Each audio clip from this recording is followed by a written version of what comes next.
capítulo 2 de Efésios. Efésios, capítulo 2, a partir do verso 19. Efésios 2, 19. Assim já não sois estrangeiros e peregrinos, mas concidadãos dos santos, e sois da família de Deus, edificados sobre o fundamento dos apóstolos e profetas, sendo Ele mesmo, Cristo Jesus, a pedra angular, no qual todo o edifício, bem ajustado, cresce para santuário dedicado ao Senhor, no qual também vós, juntamente, estáis sendo edificados para a habitação de Deus no Espírito. 1 Timóteo, capítulo 3. 1 Timóteo, capítulo 3, versículo 15.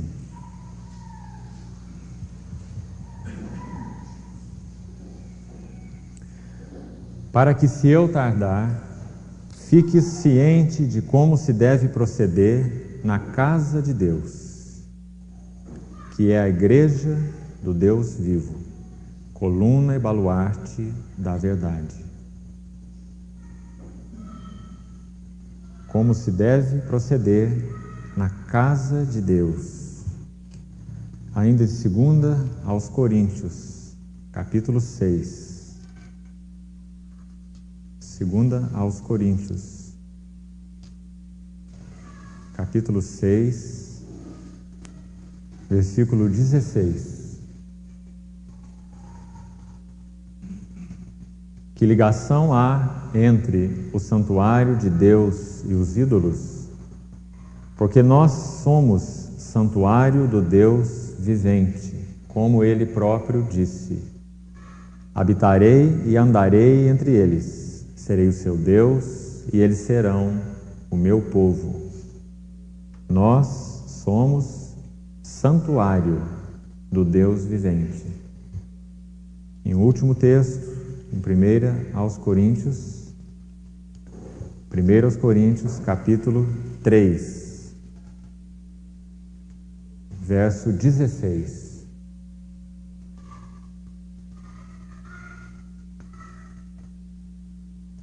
1 aos Coríntios 3, 16. Não sabeis que sois santuário de Deus e que o Espírito de Deus habita em vós? Se alguém destruir o santuário de Deus, Deus o destruirá, porque o santuário de Deus, que sois vós, é sagrado. Pai, nos ajuda e nos supre nessa noite, para que tenhamos olhos para ver o que o Senhor deseja dizer a nós, tua igreja. Discernimento espiritual, entendimento, que a tua palavra possa frutificar em nossas vidas, frutificar para ti, para a alegria e satisfação do teu coração. Pedimos que o Senhor nos dê todo o suprimento necessário para que possamos receber a palavra do Senhor nessa noite. Em nome de Jesus. Amém. Irmãos, hoje nós vamos examinar a quarta metáfora que Paulo usa para nos ajudar a entender algo a respeito da igreja. É muito preciosa a linguagem metafórica das Escrituras. A palavra diz que o Senhor estabeleceu as coisas naturais para nos ensinar as coisas espirituais. Então, a linguagem bíblica que se utiliza destes símbolos nos ajudam a ter, mesmo que uma compreensão de alguma forma ainda pálida, mas nos ajuda a ter uma boa compreensão a respeito do que o Senhor tem para nos falar, tanto a nos falar, a respeito de verdades que sem essa linguagem própria, metafórica, seria para nós praticamente impossível conceber. Imagina se o Senhor não nos desse adequação espiritual com uma mente assistida pelo Espírito. A palavra diz que a mente natural não compreende as coisas do Espírito de Deus e não consegue entendê-las, porque elas se discernem espiritualmente. Mas nós temos a mente de Cristo. Se nós nascemos de novo, se nós somos do Senhor, nós temos aquele discernimento espiritual que nos dá a condição de entender algo, como eu já disse, mesmo que palidamente, mas algo real, de conteúdo espiritual real, a respeito então de verdades tão sublimes a respeito da pessoa, obra e propósito de Deus, como revelados em Jesus. Essa é a maravilha de sermos santos. Essa é a maravilha de termos nascido de novo. Essa é a beleza de nós sermos igreja de Deus. O Senhor nos deu capacidade de receber algo de conteúdo espiritual, que a mente desassistida é completamente incapaz. É um privilégio, né? Sublime privilégio. Quando Paulo usou essa sequência de textos que nós acabamos de examinar, em todos eles, se os irmãos perceberem, a ênfase é a mesma. Observe se você os anotou aí na sequência. Veja que em Efésios ele fala que nós estamos sendo juntamente edificados para templo, juntamente edificados para santuário, ou, em outras palavras ali, em outras versões, para habitação, o que dá exatamente na mesma coisa. Habitação de Deus no Espírito. Isso então fecha na nossa visão a respeito de Paulo. O encargo nosso tem sido esse, no momento, né? A visão de Paulo a respeito de edificação, ele nos ajuda nas Escrituras usando 5 metáforas centrais, focais, para nos ajudar a respeito da igreja.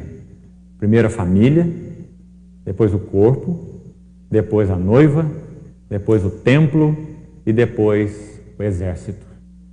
Então, no que concerne a essa figura que nós vamos examinar hoje, talvez apenas nessa reunião, se assim for, vontade do Senhor, essa quarta metáfora, a metáfora do templo, é como as outras da família, do corpo, da noiva, é favorita de Paulo.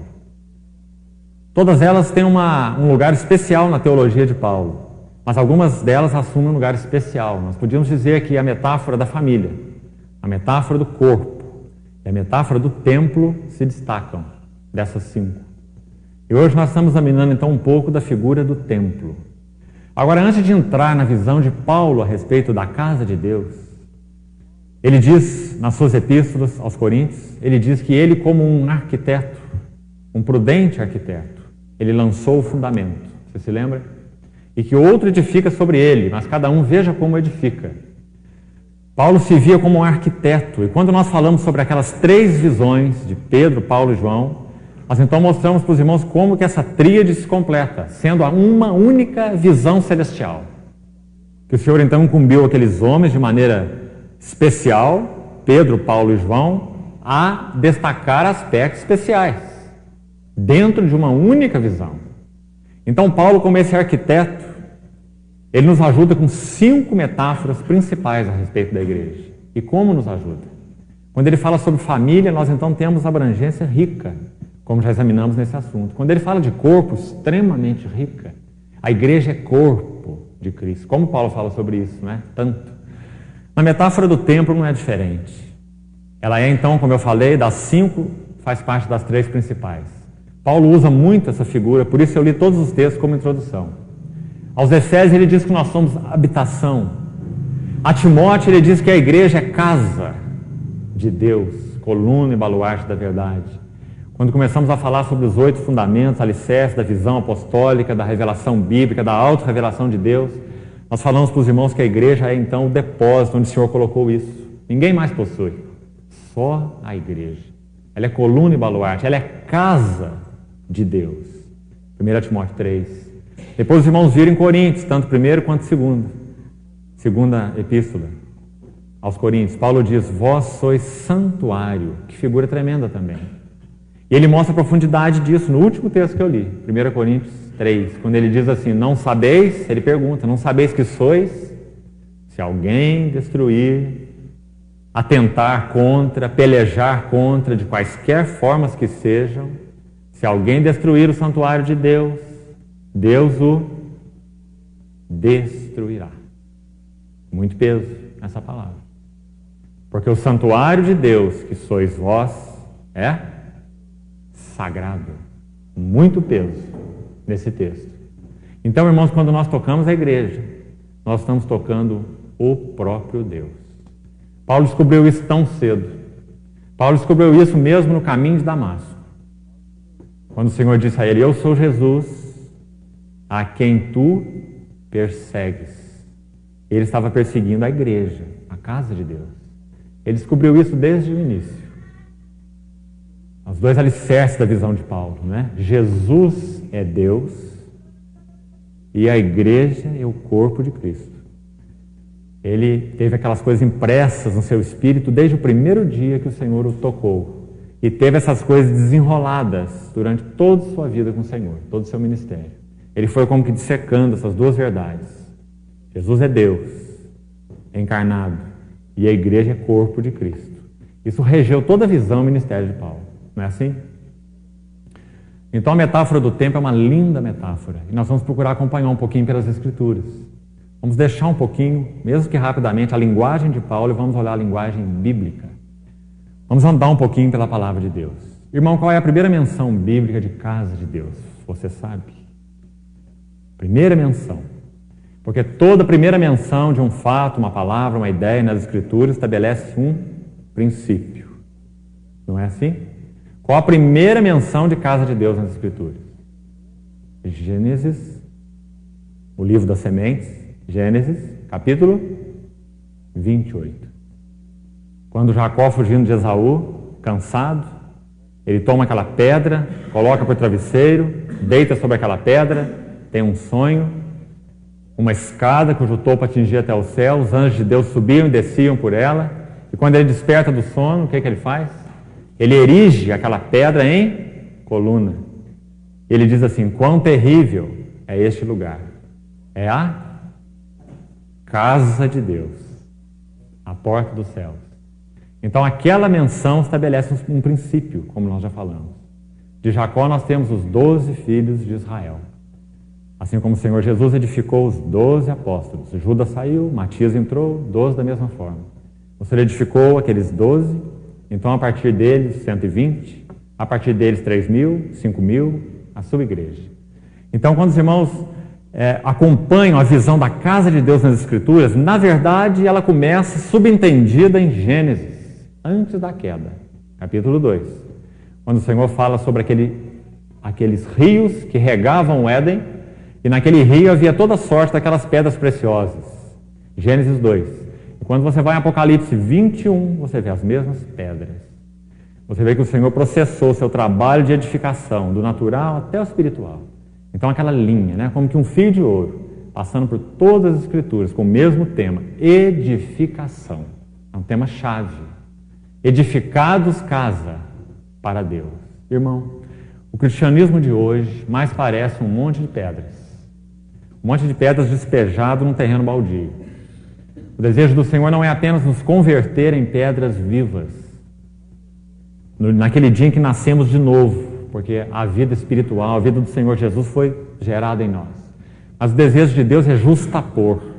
O desejo de Deus é fazer com que uma pedra quebre a quina da outra pedra e se ajuste a outra pedra e seja base de uma outra pedra e de talvez depois mais de uma outra pedra, como Efésios diz, que nós somos edificados não apenas sobre o fundamento que é Cristo, pedra angular, mas o fundamento dos apóstolos e profetas. Então os irmãos veem Cristo como sendo aquela grande pedra fundamental, a única, singular, de esquina, como Pedro também fala na sua epístola, a pedra que os construtores rejeitaram, essa veio a ser a principal pedra. Mas nós vemos que Paulo em Efésios 2 também fala que sobre essa pedra de esquina nós temos outras pedras. E essas pedras são os apóstolos e profetas. Aqueles que de primeira mão receberam a revelação de quem é Cristo e do seu propósito eterno. Como Paulo, por exemplo, como Barnabé, até mesmo Timóteo, além dos 12 apóstolos do Cordeiro, né? Nós temos apóstolos enviados pelo Espírito, como nós vemos em Antioquia, Atos 13. Então esse fundamento dos apóstolos e profetas, sendo ele mesmo Cristo a pedra angular, Mas você veja que Paulo, então, é tão cuidadoso em nos mostrar que esses apóstolos e profetas também são fundamento. Eles não são fundamento ao lado de Cristo. Cristo é o fundamento.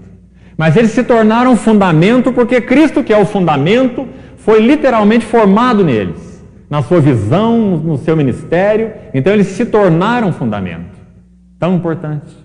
Porque o Senhor deseja não só que nós, como igreja, estejamos assentados sobre o ombro de outros. Nenhum de nós é original no que concerne a revelação de Deus. Os originais foram apenas os apóstolos e profetas. Nós estamos assentados sobre os ombros de muitos irmãos nesse edifício sagrado de Deus, e muitos outros irmãos devem se assentar sobre nós. Esse é o templo de Deus. Essa é a nossa responsabilidade como pedra. Que coisa tremenda, irmão. Que coisa maravilhosa, que privilégio. Você é uma pedra. Você deve estar sobre outros. Outros devem estar suportando você. E você deve estar suportando outros. Esse é o edifício de Deus. Capítulo 4, Paulo fala: suportai-vos uns aos outros em amor. Então, quando nós acompanhamos a visão de edificação no Velho Testamento, eu queria destacar alguns pequenos pontos, já que a visão é tão cheia, ela é tão completa no Velho Testamento, a visão de edificação. Para chegarmos em Paulo, vamos olhar um pouquinho desse tema no Velho Testamento, que vai nos servir de retrospectiva, né? De um fundamento, para depois entrarmos na visão de Paulo. Então, lá em Gênesis 28, os irmãos vão ver a primeira menção de casa. A casa de Deus foi designada a ser, nessa terra, a porta dos céus. Olha como na visão de Jacó essas duas coisas estão unidas. Na visão de Jacó, você vai ter muitas outras explicações sobre o que é a casa de Deus, a natureza da casa de Deus. Mas a de Jacó, na menção de Jacó, em Gênesis, a primeira explicação, porque é a primeira menção, é que essa casa de Deus, ela seria a porta dos céus. Olha, irmão, que coisa tremenda. Olha quem somos nós. Olha qual o significado da igreja para essa terra. Não há nenhuma outra porta dos céus a não ser a igreja. Por isso que João, quando começou a tocar aquele gnosticismo incipiente da sua época, ele era tão categórico. Lembra que eu citei para os irmãos uma ocasião em que João estava tomando banho num banho público em Éfeso, já velhinho.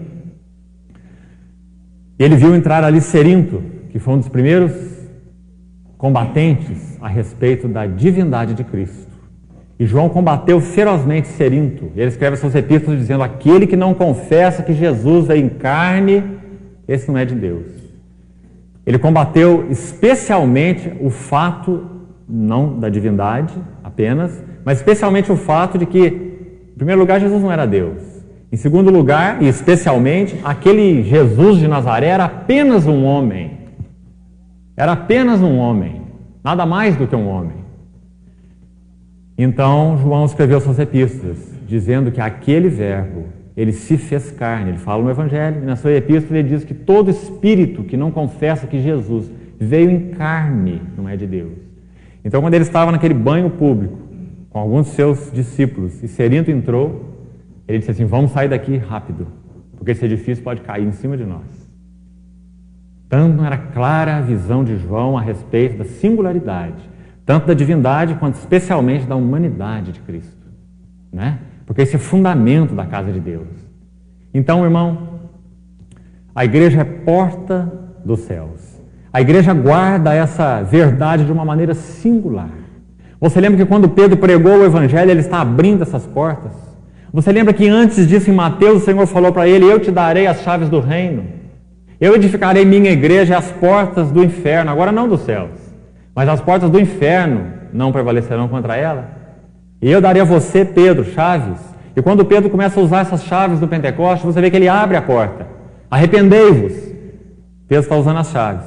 Cada um de vós seja batizado em nome do Senhor Jesus. Ele está usando as chaves. E recebereis o dom do Espírito Santo. Então 3.000 entraram naquela casa de Deus. Depois Pedro pega de novo usando as mesmas chaves, e mais 5.000 entram na casa de Deus. Não é que Pedro ele é o sucessor de Cristo, como diz o catolicismo romano, mas é que Pedro é um dos apóstolos inspirados. E aquele então para o qual o Senhor concedeu o privilégio de dar aquela palavra inicial ali no Pentecostes, né? Então, irmão, veja como essas coisas todas se interligam.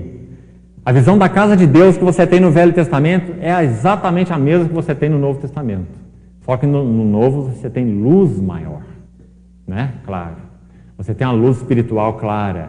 Mas no Novo Testamento você tem os símbolos ricos, que te ajudam a ver com mais clareza a luz do novo. E a luz do novo te ajuda a ver com mais beleza os símbolos do Velho Testamento, né?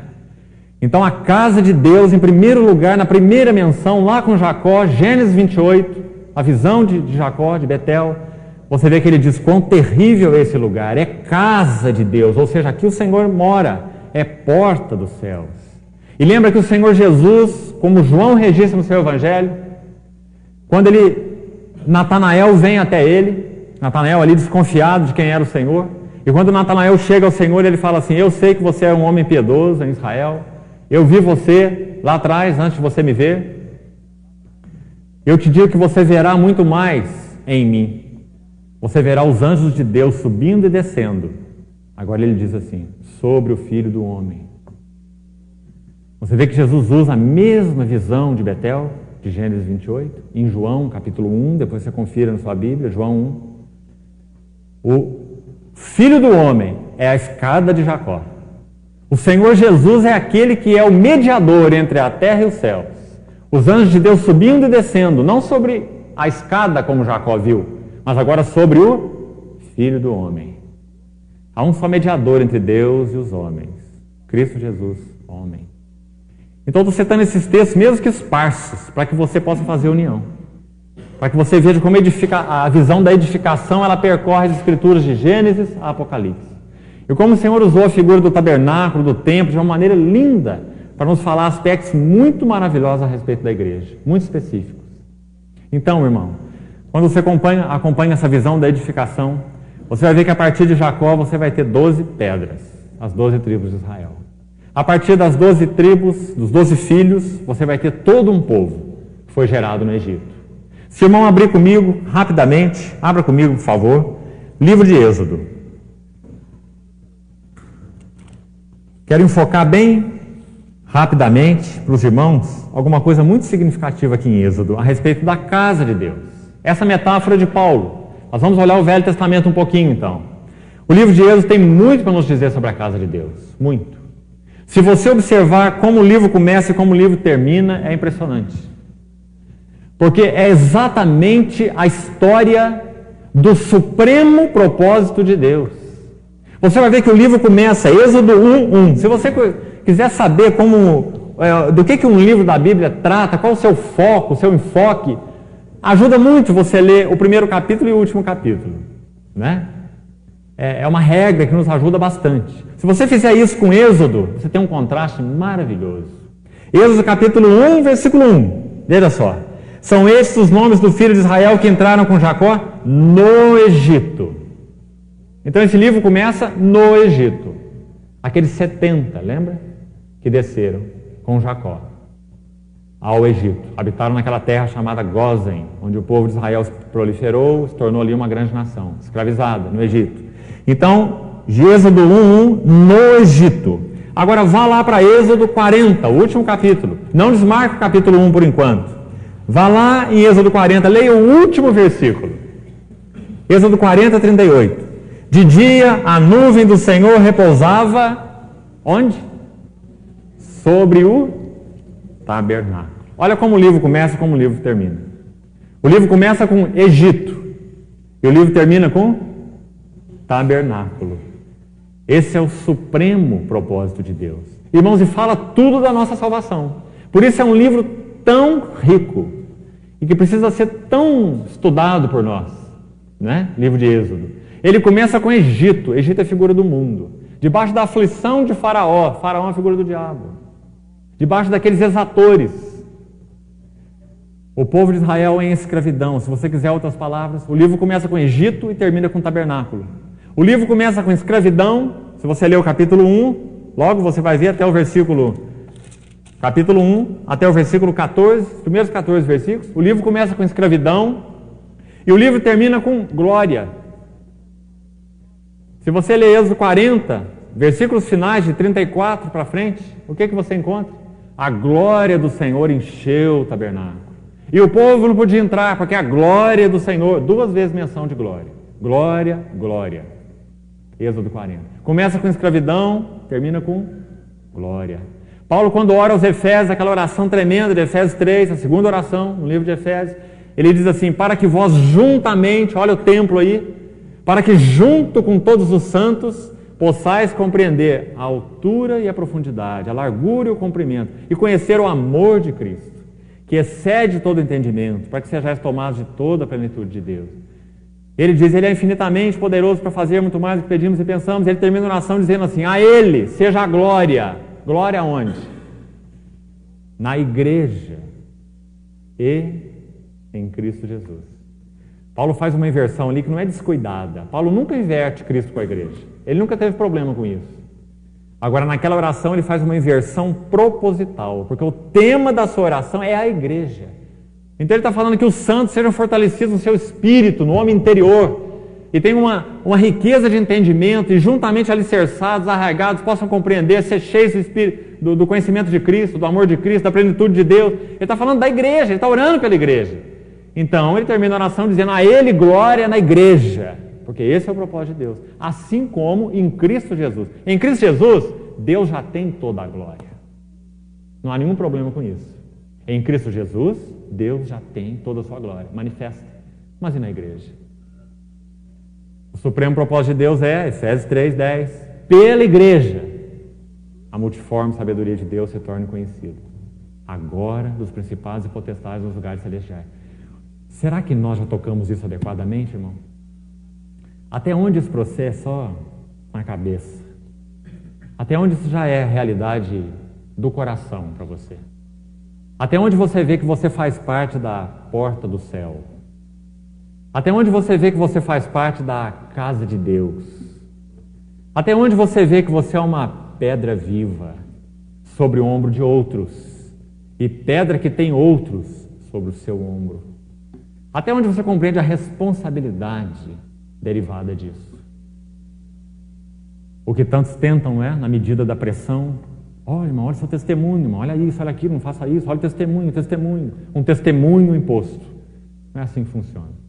Na medida que você vê quem você foi tornado, pela graça de Cristo, o Deus dos Hebreus nos encontrou. Lembra? Êxodo 3. O Senhor falando para Faraó, como o Senhor ensinou Moisés a falar para Faraó. A hora que o Faraó perguntasse: quem que é você, de onde que você veio?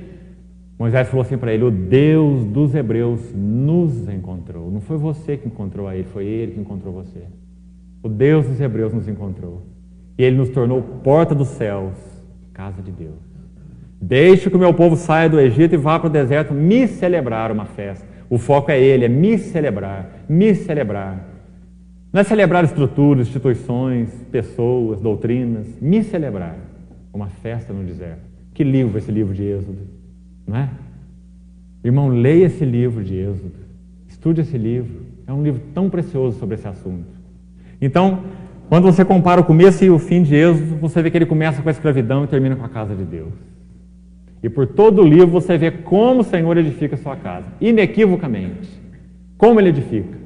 Você vai ver o sangue, você vai ver a cruz, você vai ver a passagem pelo mar, o batismo, você vai ver os trabalhos no deserto. Você vai ver o Senhor chamando corações voluntários de um povo que era escravo, só sabia obedecer. Agora o Senhor não queria escravizar aquele povo, isso não é do caráter de Deus.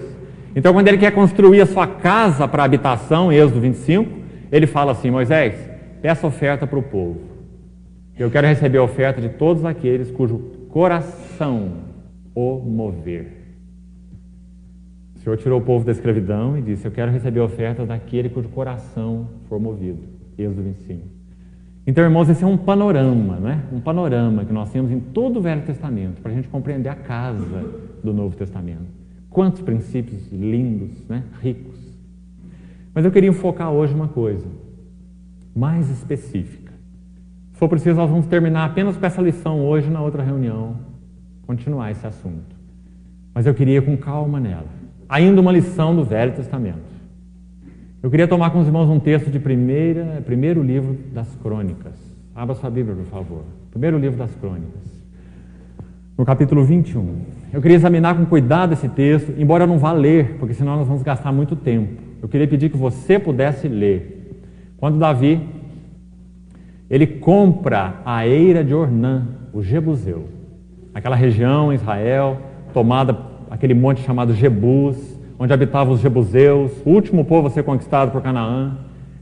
Davi entendeu de alguma forma que ele deveria comprar então aquela eira, mas aconteceu alguma coisa muito especial naquela hora, naquele momento, para que Davi tivesse um discernimento espiritual de Deus, de que aquele seria o lugar que ele iria ter cumprido aquilo que sempre esteve no coração de Davi. Você sabe, se você conhece a Bíblia, você sabe que há salmos em que Davi fala que ele não daria repouso aos seus olhos enquanto o Senhor não tivesse na terra um lugar de habitação. Ele é o Deus que habita nos céus, não tem nenhum problema quanto a isso, mas Ele é um Deus que procura habitação na terra. De uma forma individual, o meu e o seu coração deve ser um lugar de habitação para Ele, irmão, para a pessoa dEle, um lugar onde Ele acha contentamento, onde Ele acha satisfação. Mas, acima do individual, o Senhor busca o coletivo. O Senhor não tem buscado apenas uma pedra aqui, outra pedra ali, alguém lá ou alguém aqui, onde Ele encontre descanso. Mas Ele tem sim procurado um povo onde Ele encontre descanso. E para ser mais específico, um povo em cada localidade. Esse tem sido o nosso entendimento sobre casa de Deus, não é? Um povo específico em cada cidade. Para que o Senhor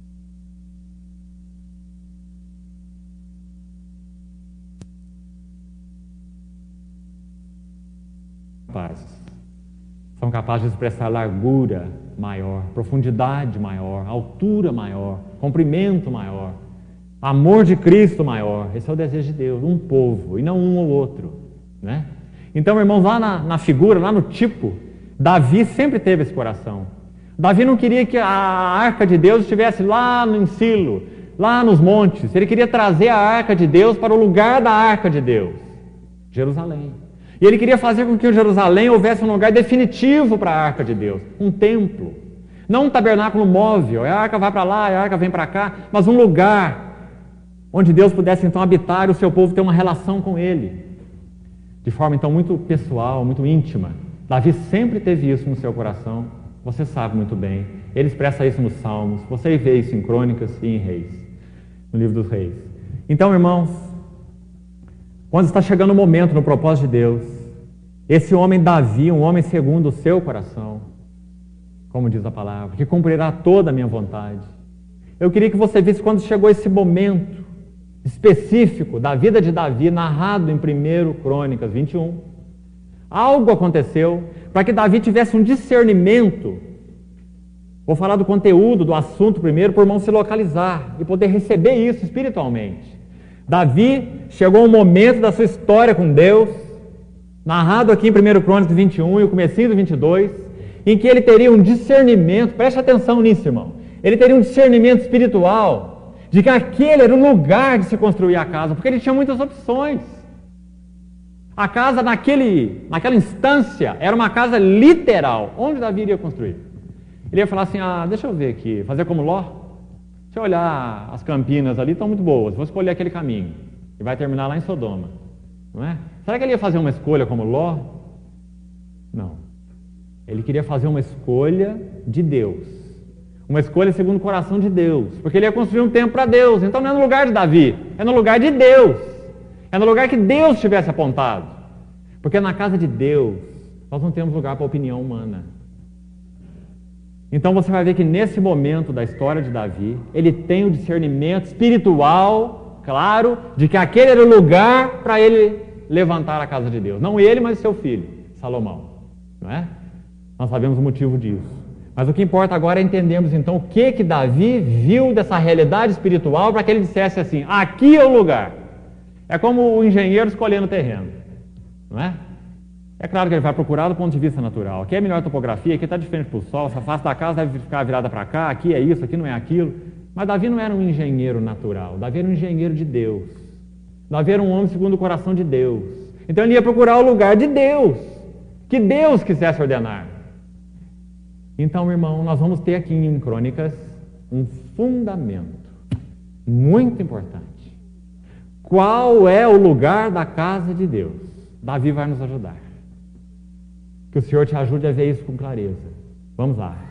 Olha sua Bíblia então, 1 Crônicas, versículo 21. Vamos ver essas características da casa de Deus, como Davi viu. Primeiro, se você ler o capítulo 21 de Crônicas, você vai ver que ele começa, 1 Crônicas 21. Se você abrir sua Bíblia, você vai ver assim, olha. Então Satanás, que coisa interessante, é um capítulo sobre a casa de Deus. Ele termina assim, né? O foco desse capítulo está nisso, você vai ver. Mas o capítulo começa com Satanás. Que coisa interessante, né? Porque Satanás é o inimigo da casa de Deus. Satanás é o inimigo de Deus, dos propósitos de Deus, da vontade de Deus, da glória de Deus, do nome de Deus e do caráter de Deus. Tudo que se refere à casa de Deus. Então Satanás se levantou contra Israel, incitou Davi a levantar o censo. Aí você sabe o que aconteceu. Ele foi reprovado por Deus, o Senhor não se agradou disso. É como se Davi estivesse fazendo um levantamento do seu poderio. Deixa eu ver quanto de poder eu tenho. Deixa eu ver quanto de homens eu tenho capazes de lançar a mão da espada. É que desagradou a Deus. Porque é como se Davi saísse da dependência de Deus e passasse a ficar contando seu exército e seu próprio poder. Satanás incitou Davi a isso. Satanás está sempre na porta da casa de Deus. Ele está sempre incitando homens a contar o seu poder, a contar a sua força, a contar a sua glória, a elevar o seu nome. Satanás se levantou contra Israel, incitou Davi a levantar o censo de Israel. Então, quando os irmãos leem a partir do verso 7, você vai ver, tudo isso desagradou a Deus. Tudo isso desagradou a Deus, pelo que ele feriu a Israel. Então ele faz 3 propostas para Davi, porque Davi era o rei, era o representante, de como ele queria que Israel fosse ferido. Então, se você ler no verso 12, só para você entender o contexto, verso 12... 1 Crônicas 21, 12. Ou 3 anos de fome, ou 3 meses consumido diante dos inimigos, ou 3 dias com a espada do Senhor, isso é peste na terra, e o anjo do Senhor causando destruição em todos os territórios de Israel. 3 opções para Davi. Uma das 3 ele teria que escolher. Então, 3 opções terríveis. Mas Davi, sendo um homem segundo o coração de Deus, ele escolheu a terceira opção. Sabe por quê? A terceira opção é a espada do Senhor. E por isso Davi escolheu essa terceira opção.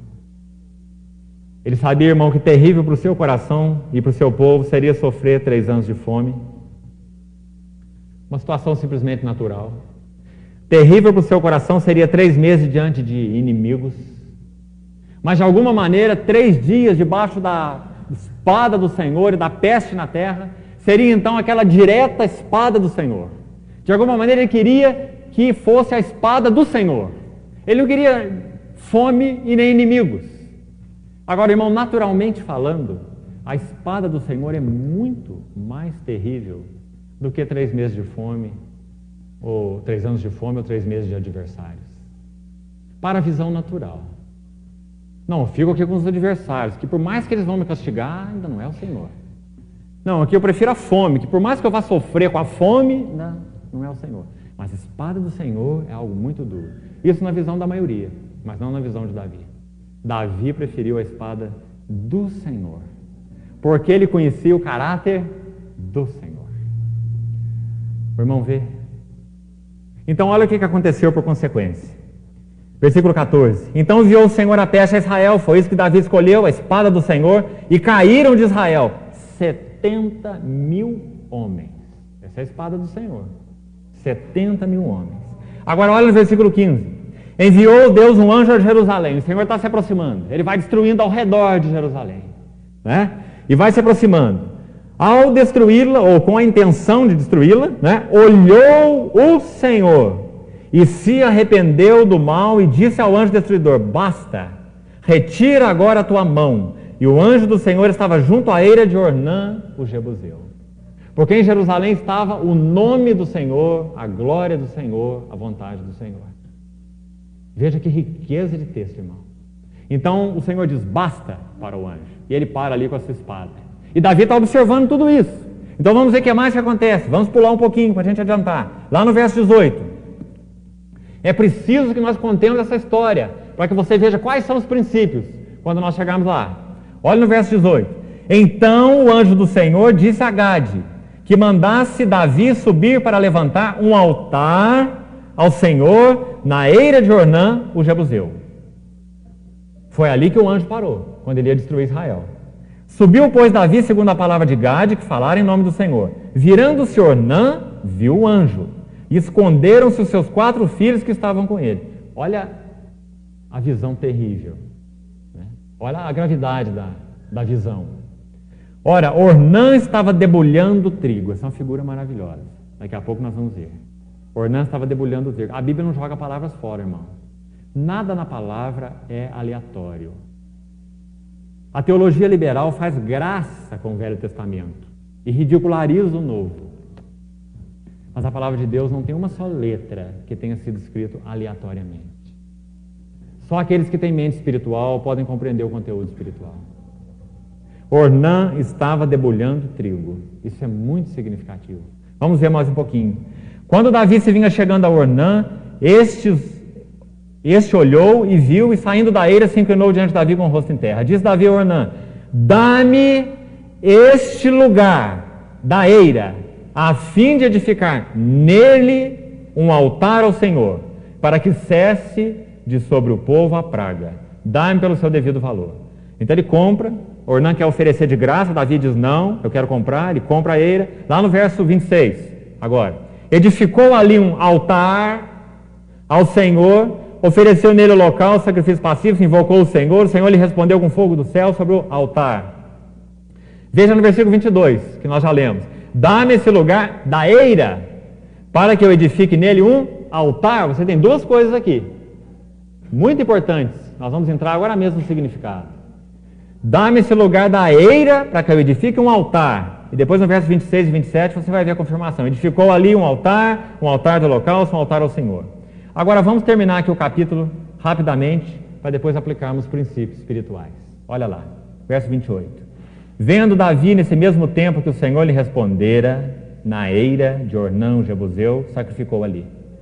Porque o tabernáculo do Senhor, que Moisés fizera no deserto, e o altar do holocausto, estavam naquele tempo no alto de Gibeon. Olha lá.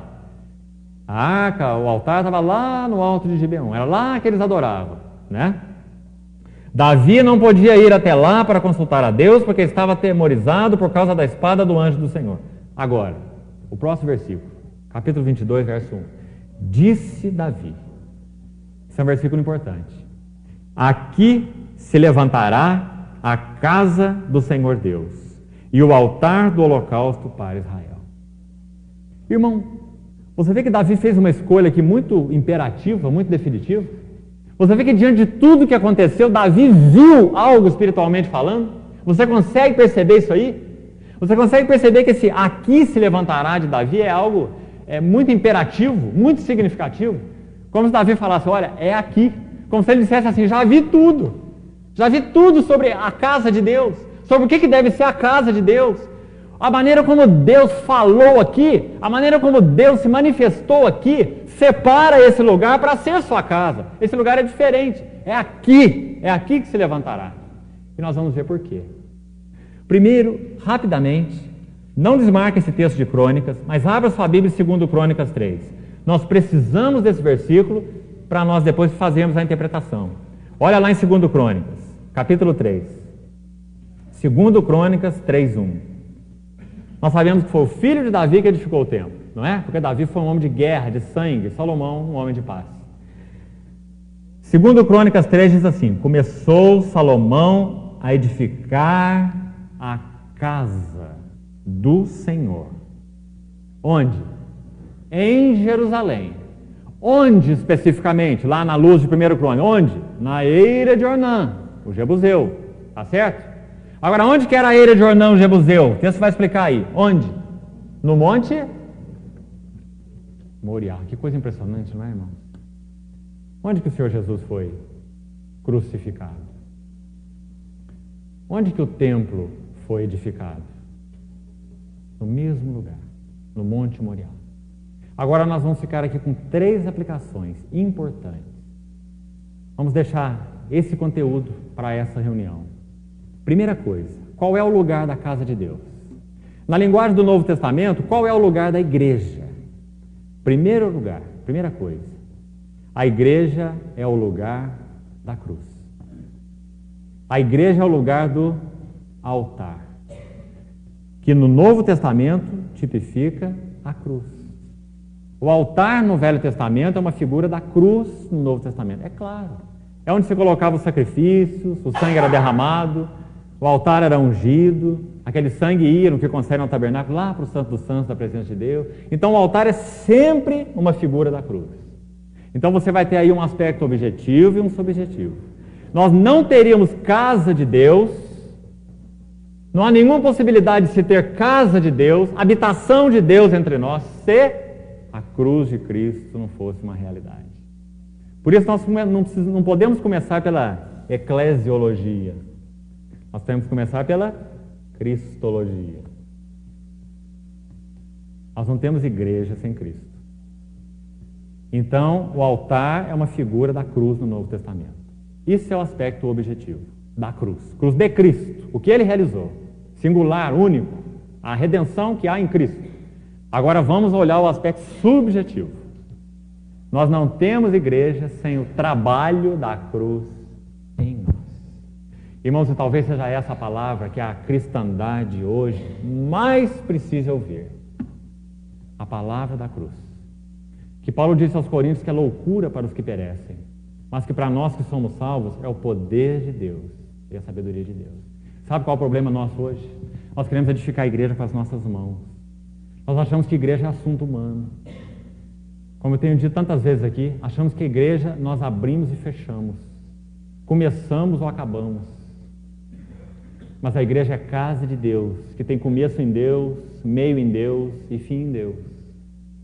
Por isso essa visão de Davi é tão importante. Por isso esse aqui de Davi. Veja que esse aqui de 2 Crônicas 22 é muito importante. Fala que Davi viu algo, ele pronunciou esse aqui ali, naquele momento. Então Davi viu algo da realidade espiritual. Então aquele lugar foi um lugar separado. A igreja é lugar do altar. A cruz de Cristo é o fundamento da igreja. E a operação da cruz em nós é a maneira de Deus edificar a igreja. Por que a igreja de Deus não tem sido edificada, irmão? Na sua genuinidade, na sua beleza nos dias de hoje? Você pode responder de muitas formas. Eu acho que há muitas formas de se responder. Mas eu creio que o foco, a forma central, o principal, toca exatamente esse assunto. Os homens não têm crescido do 10 para o 0. Os homens têm crescido do 0 ao 10.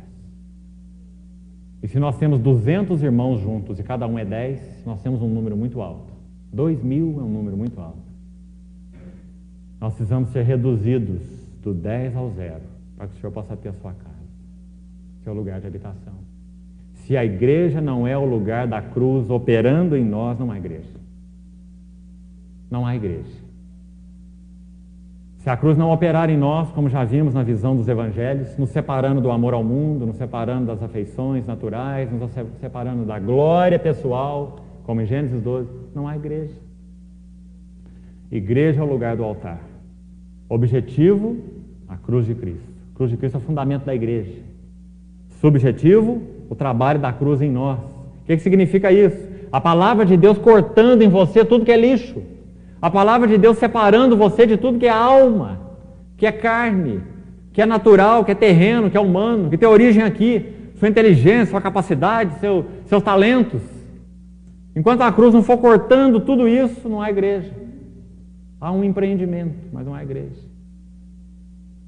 A igreja é o lugar do altar. Davi edificou um altar naquela eira. Segundo aspecto, a igreja é o lugar da eira. Irmão, para que serve uma eira? É uma figura paralela ao altar, com uma nuance diferente, mas um sentido paralelo.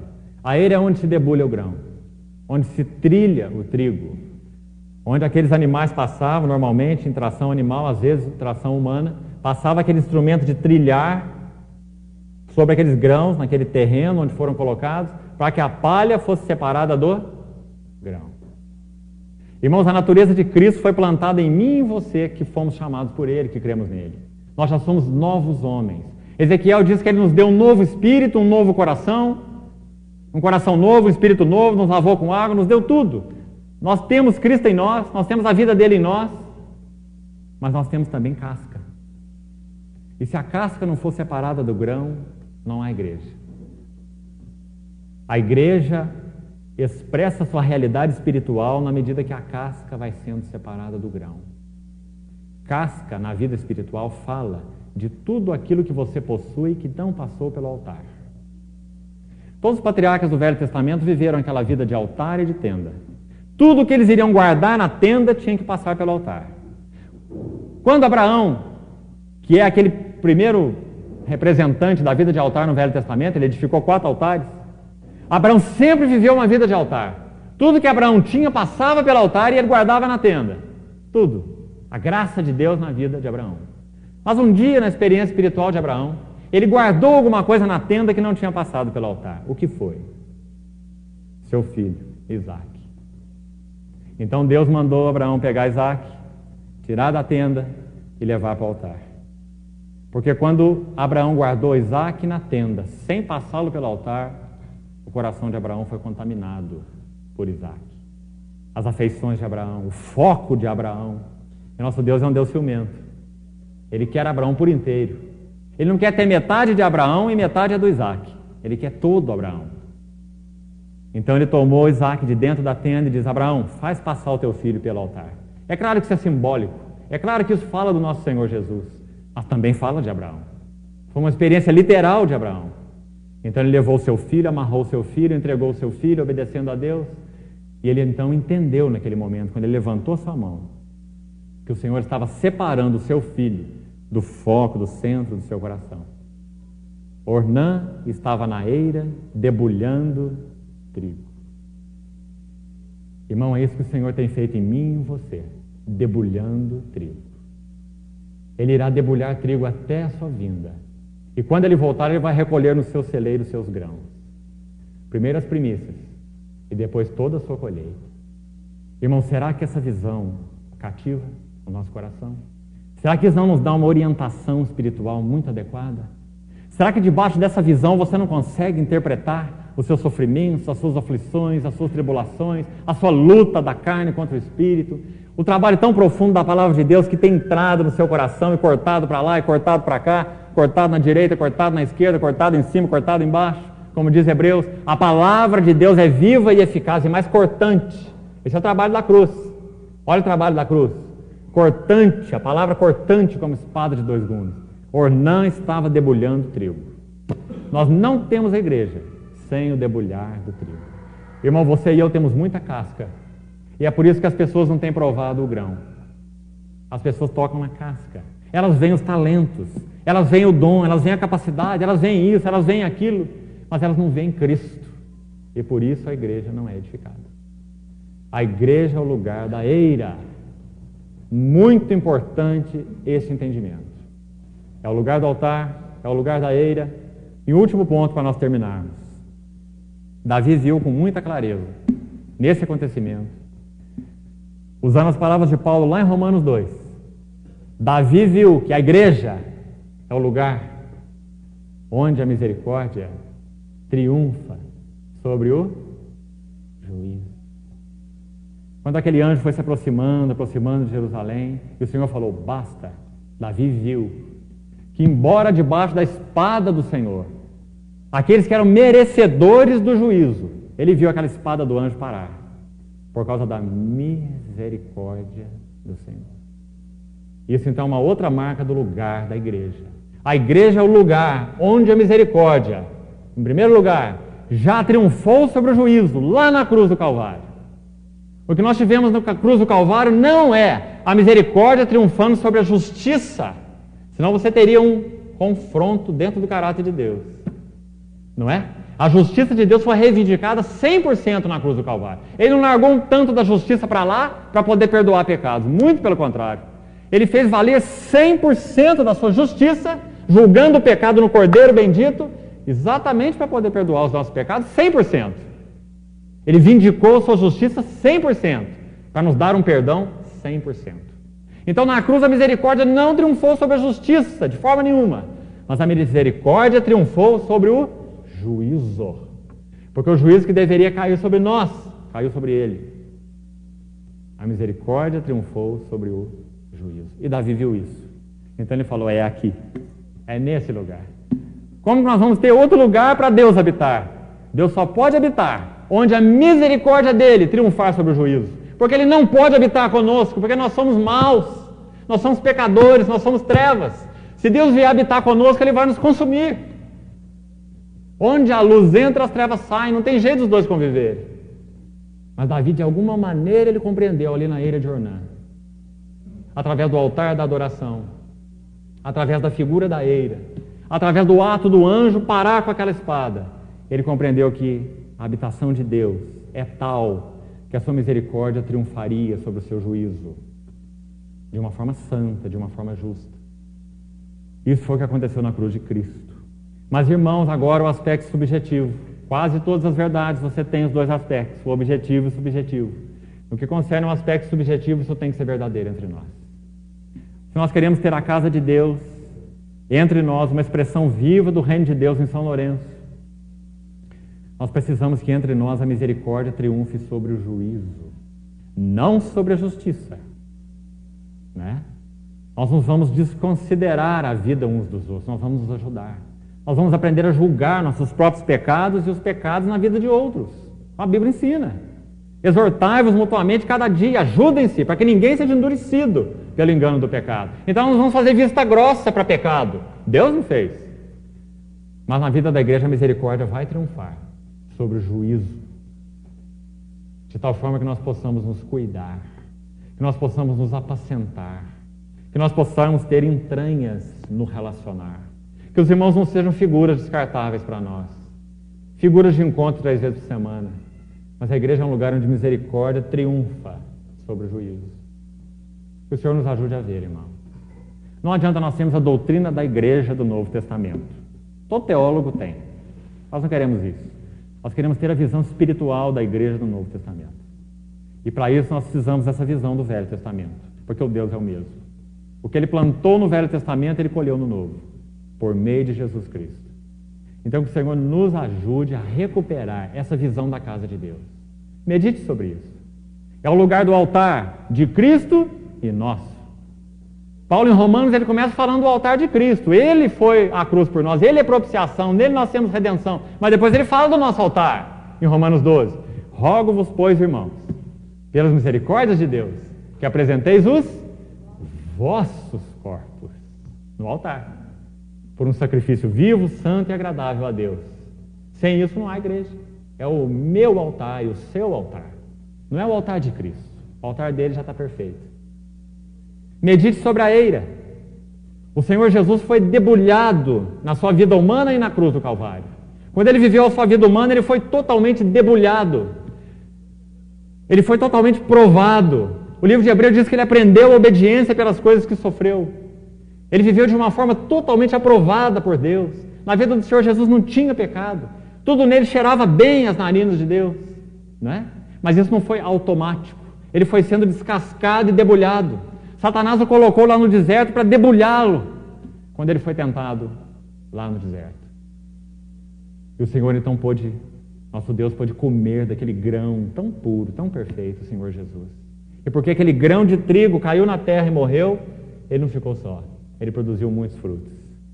Mas agora, irmãos, ele é um grão perfeitamente glorificado como Deus, como homem e como homem. Nós somos grãos em transformação. Seus grãos, seus filhos. Nós não somos filhos de Maomé, filhos de Krishna, filhos de Brahma. Nós somos filhos do nosso Senhor Jesus, filhos de Deus em Cristo. Então ele tem nos debulhado agora como grãos, para que Deus possa obter um pão. A igreja é pão de Deus. Irmãos, se nós não permitirmos que esse trabalho se processe em nós, nunca seremos, subjetivamente falando, igreja. Nós seremos pedras, pedras vivas. Cada um conheceu o Senhor, mas não estão cimentados, ajustados, justapostos, suportando uns, sendo suportados por outros. O trabalho da cruz sobre nós, o debulhar do Senhor, a misericórdia triunfando. Então que o Senhor nos ajude a recuperar todos esses sentidos, não só na nossa visão, mas na nossa experiência, porque esta é a casa de Deus. Aqui se levantará a casa, como Davi viu. O Senhor te ajude, irmão. O Senhor nos ajude. Amém. Vamos orar. Ó Pai, quando olhamos para nós, Senhor, que vergonha nós temos. Nós não somos o material adequado para a Tua casa. Mas também sabemos que o Senhor não intentou usar esse tipo de material que somos nós. Não servimos. O Senhor já deu uma sentença de morte sobre nossa carne. Mas obrigado porque o Senhor também já plantou em nós um novo homem, criado segundo Deus, em justiça e retidão, procedentes da verdade. E por isso nós ousamos pedir ao Senhor que realmente sejamos Tua casa nessa cidade. Não algumas pedras se reunindo, mas uma casa para Ti. Para que outros, entrando aqui, possam atestar que Deus de fato está no meio de nós, como diz Tua palavra. Possamos ser, Senhor, um corpo, uma família, um templo, uma noiva, que realmente possam expressar um trabalho do Senhor em nossas vidas. Senhor, nos ajuda. Muito obrigado porque o Senhor tem feito esse trabalho de edificação desde o Éden.